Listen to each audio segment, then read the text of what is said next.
it's Alice, and today we're gonna do another author highlight video, and today it's gonna be all about the wonderful Maja Lunde. So as you may be able to tell by the way that I say her name, Maja Lunde is Norwegian. She was born in 1975 and she's one of Norway's most successful authors. Her books have been translated into more than 40 different languages, and she's written both books for adults and books for children, and she's written for different TV series and movies.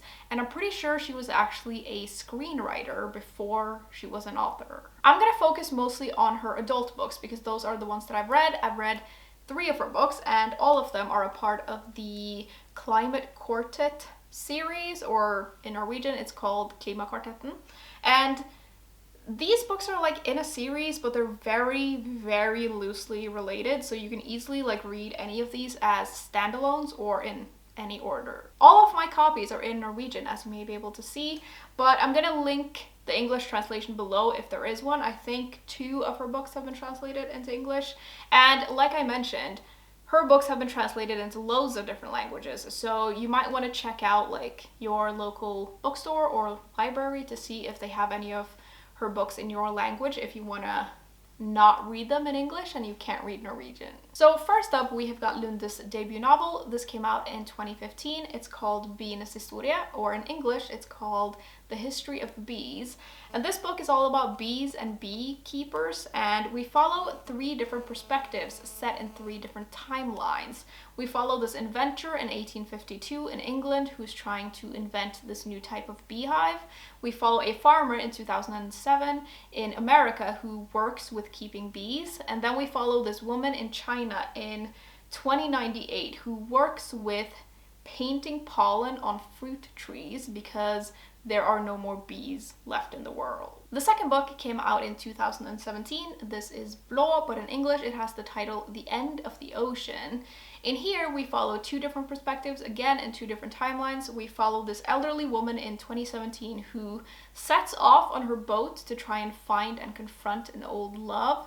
And then we follow this father and his daughter in 2041 who have become refugees because Southern Europe, which is where they're from, is being plagued by drought and fire. The third book was published in 2019. This is called Przewalski's Hest, and this doesn't have an English translation yet as far as I'm aware of, but this title translates to Przewalski's Horse.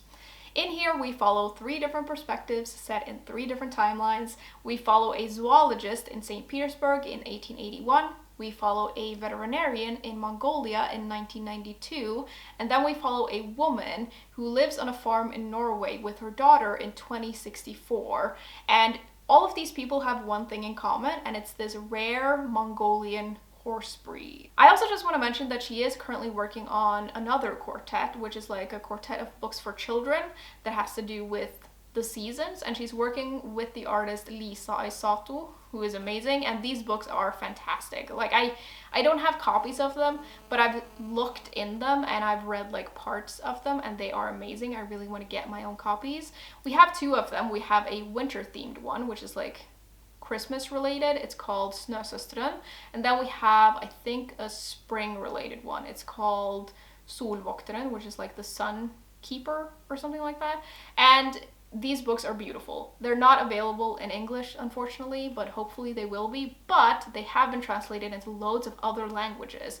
So if you see these books in your local bookshop, you have to just like take a look inside of them because they're beautiful. She's also written another novel called Over Grensen, which translates to Over the Border, and this has just been made into a movie, and she wrote the script for it too, which is pretty cool. The story is set in 1942, and it's about these 4 kids who try to cross the border into Sweden into safety because they're fleeing from the Nazis. And I'm pretty sure 2 of the kids are Jews, and all of their parents get arrested for some reason, and they like decide to leave and try to make it into Sweden.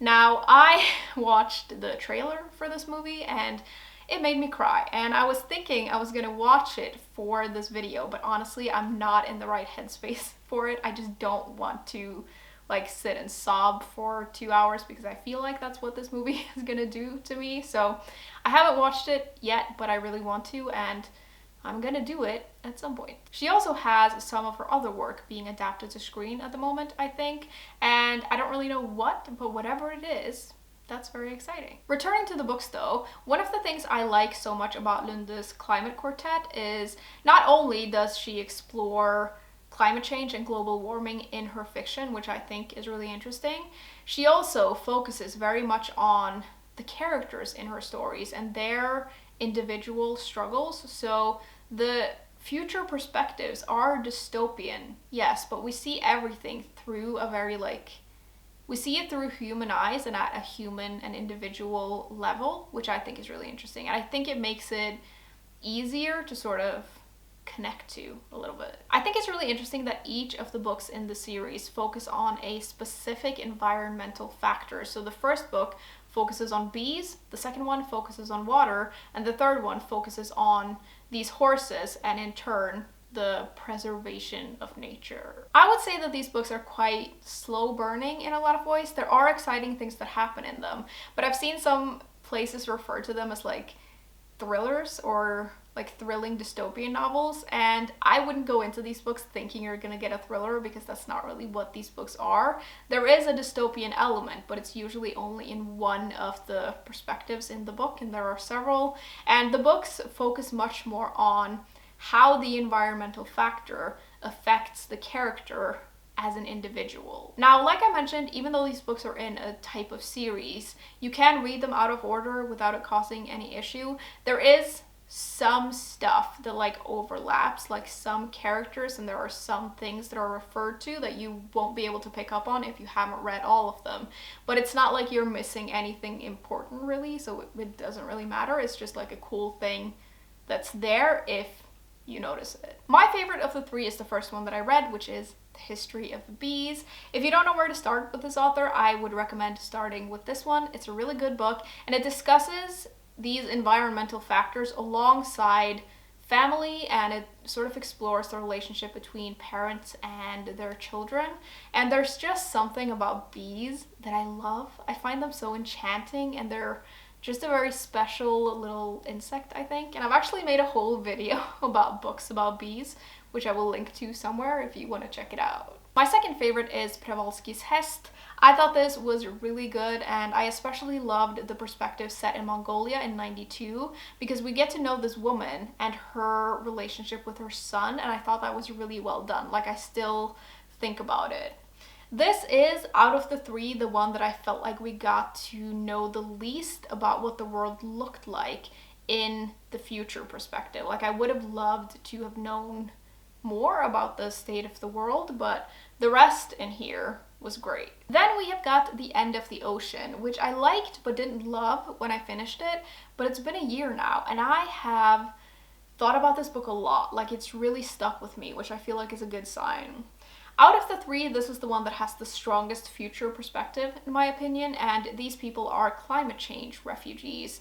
And I've thought a lot about that since I finished this book. I think that that's going to be a reality in my lifetime, and you get such a good sense of these characters' desperation and desolation and their fear for the future. There will be a fourth and final book in the quartet, of course, and that book is apparently going to be about a virus, which is very interesting and very timely. And she started that book before the pandemic broke out, and I read an article, like a little interview with her, I think in like April last year, where she said that she hadn't been able to like work on that book because of everything that was going on. But that was almost a year ago though, so hopefully she's been able to work on it since then, because I am very, very excited to read that book. I think it's going to be very interesting. Okay everyone, that was everything I had for you today, and I would love to know if you have read any of this author's work, or if you would be interested in reading one of her books. In that case, which one? I would love to know. I'd also love to know if you have any suggestions for other authors you want me to cover in this type of a video. And yeah, links to my Patreon and other social media will be in the description as usual if you're interested, and I will see you soon. Bye!